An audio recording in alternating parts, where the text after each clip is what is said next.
today we'll talk about some more laws of exponents. This is 10-3, and first let's look at a pattern of exponents. So 2 to the 4th we know is equal to 2 times 2 times 2 times 2, which is 16, because 2 times 2 is 4, times 2 is 8, times 2 is 16.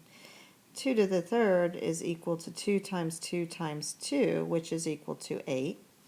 And 2 to the 2nd is 2 times 2, which is 4. 2 to the 1st then is just 2. And 2 to the 0 is 1. So what you're doing, you can see that you're dividing by 2 every time as you go down in this pattern. So you're dividing by 2.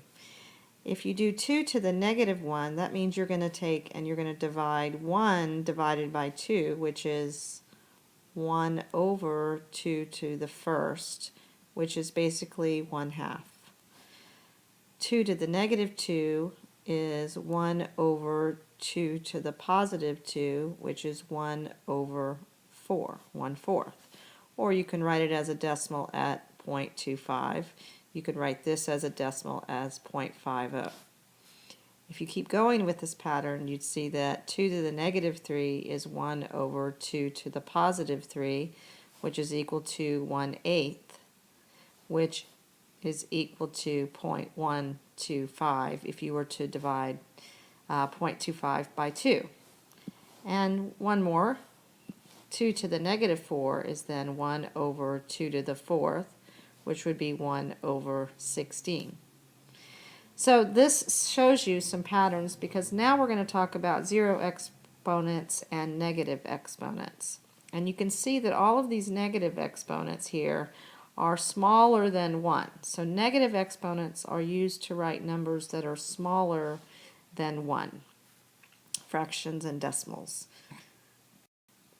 So here is the rule for negative exponents that you need to have in your notes. When you raise a number to a negative power, it becomes the reciprocal raised to the positive power. For example, if you have a to the negative n, you're going to set that is equal to 1 over a to the positive n. And you are never to have negative exponents. So no negative exponents. So when we're working problems, we're going to not have any negative exponents at all. All right, so let's work through. So I'll show you some examples. All right, example number 1, write this down. You have 5 to the negative 3. So you don't want a negative exponent. So what you're going to do is rewrite 5 to the negative 3 as the reciprocal, which would be 1/5, and then you have a positive power of 3. So 1 over 5 to the positive 3 would equal 1 over 125, which is a very small number, less than 1. Number 2, example 2, you have negative 2 over x to the negative 4. Now it's okay for the negative 2 to be negative. It is not okay for the negative 4 to be a negative exponent. So in order to make the exponent positive, you do the reciprocal. So you're going to bring that negative 4 to the top to create a positive. So I keep the negative 2 just as it is, and I bring the x to the 4th to the top. And that is my simplified version of that expression. Let's try some more. All right, here, example 3, I have 6w negative 3 over negative 24x to the negative 5th. First of all, I have coefficients here that I need to reduce. So I have a 6 on top and a negative 24. If I reduce that, I can reduce that to 1 over, and this would become negative 4. So I reduce the fraction first, so that gets rid of that. Then I need to make my exponents positive. In order to do that, I need to do the reciprocal. In other words, I need to move the x to the top, and that will make it positive, so x to the 5th. And then I move the w down to the bottom, and that will make the w exponent positive 3. Now I can simplify that a little bit further by getting rid of the 1, and I'd have x to the 5th over negative 4w to the third, which is also the same thing as negative 1/4 x times x to the fifth over w to the third. You can even bring that fraction all the way out. Both of those would be correct. All right, let's look at example 5. If you have now, on this one you have 3/4, and then you are raising it to the negative third. We need to make that negative 3 positive. We cannot have a negative exponent. In order to do that, all you would do here is you're going to flip this fraction. When you flip the fraction, make it 4/3, then you'll have it raised to the positive 3. Then when you do that, what you're going to do is use the rules of exponents. So it'd be 4 to the third, and then 3 to the third. And you can continue by doing 4 times 4 times 4, which is, I believe, 64. And then 3 times 3, which is 9, times 3 again, which is 27. So you get 64 over 27. So depending on how you're being asked to do this, and what simplified version you would need, so you could either leave it like this, or possibly leave it like that, or sometimes you could even leave it like that. Depends on how we want the answer. All right, example 6. Here you have a term that is being raised to the negative third power. Now, remember what you have to do when you have raising a power to a power. You have to raise each factor to the power of negative 3. So I'm going to take the 4 and raise it to a negative 3. Then I'm going to take the x, and to raise it to the negative 3, remember you have to multiply. So when I multiply negative times a negative, I get a positive 12. And then I'm going to multiply for the y, I would get negative 6. Now I can't leave any of these exponents negative. So the positive will stay on the top. So I know I have a positive x to the 12th. So that's going to be in my numerator.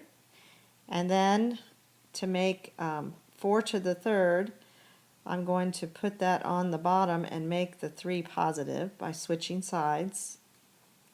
And then y to the negative 6, if I put y on the bottom, that will make the 6 positive.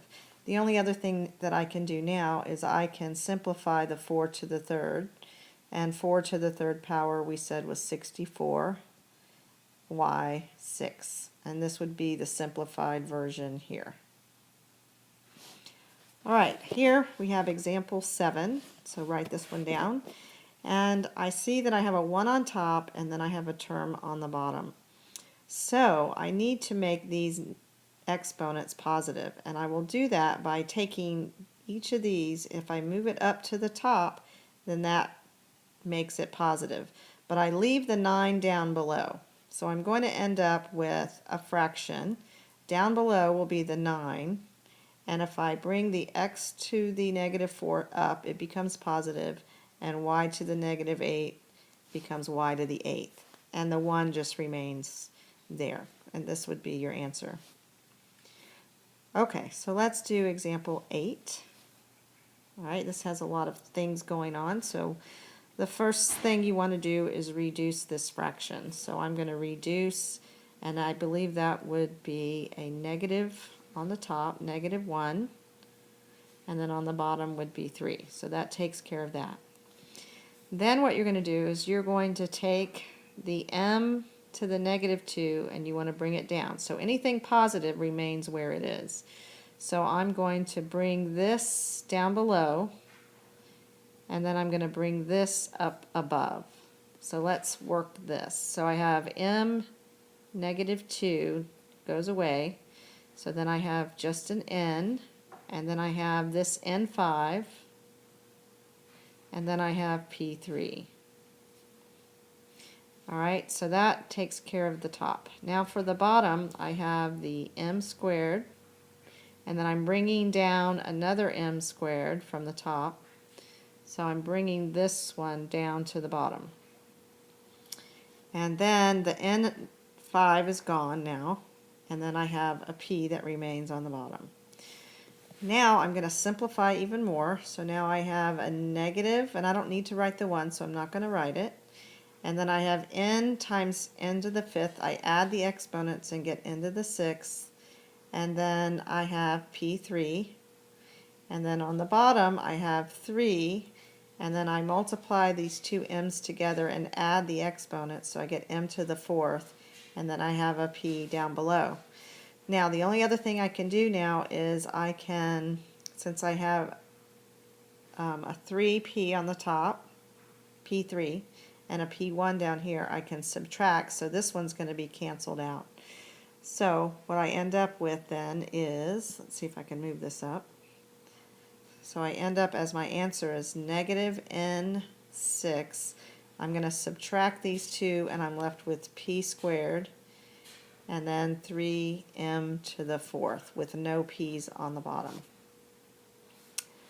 Okay, so we're going to need to practice this, so you'll have some homework to practice. I've got one more little section or little rule, exponent rule, so let's go to the next.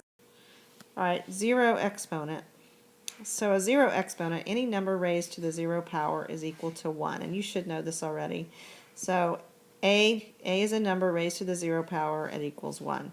A couple of examples here that we could do is 8, this whole term raised to the 0 power, don't let it fool you, it's still 1.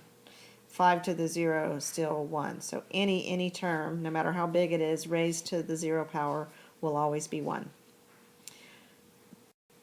Okay, so lesson summary for us today. 0 exponent, any number to the 0 power is equal to 1. Negative exponent, a number to the negative power is the reciprocal to the positive power. So you will always do the reciprocal on negative exponents. And we never ever leave the exponents negative. All right, that's your lesson for today. And we'll get started on your homework.